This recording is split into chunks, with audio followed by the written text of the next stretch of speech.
Hello दोस्तों, आपके अपने YouTube चैनल परवाना धुन में स्वागत है। मैं गीतकार पिंटू परवाना आज के इस वीडियो में सरस्वती पूजा का सॉन्ग लेकर आया हूं और ट्रैक है खेसारी लाल यादव का, जिस ट्रैक का नाम है मालावा के बेटा मामा मामा कहता है। इसी ट्रैक पे आप लोग के लिए अलग अंदाज में लेकर आया हूं और ये फ्री दिया जाएगा आप लोग को।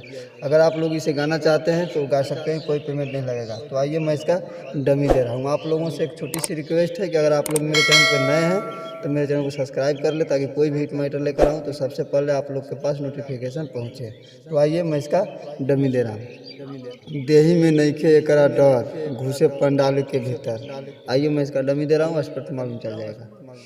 देही में नइखे एकरा डर, घुसे पंडाल के भीतर। इसको 2 बार बोलना है। देही में नइखे एकरा डर, घुसे पंडाल के भीतर। सरस्वती मैया से ही मांगत कल हो, पयलिया के बेटा से परल पल हो। मांगी प्रसादी बार बार खाला हो, पयलिया के बेटा से परल पल हो। मांगी प्रसादी बार बार खाला हो।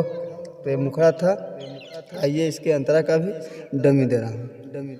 पूजा पाठ के समय पर छोड़ाई आइल बा, माथा खराब करे बहुते ढिठाइल बा, बहुते ढिठाइल बा।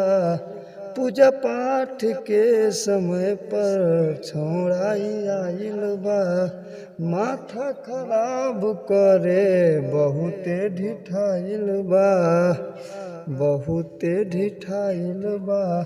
रहेला नाला मोहर, चढ़ेला चौकी ऊपर, खाके एक बार नहीं घरे जाला हो। कजली के बेटा से परल पल हो, मांगी प्रसादी बार बार खाला हो। कजली के बेटा से परल पल हो, मांगी प्रसादी बार बार खाला हो। तो आइए मैं इसका दूसरे अंतरा का भी डमी दे रहा हूँ। बार बार मांगे हमें उखाए के, कहे औरी दाना घरे ले जाए के। इसको भी 2 बार बोलना है। पर बार मांगे हमें उखाए के, कहे औरी दाना घरे ले जाए के।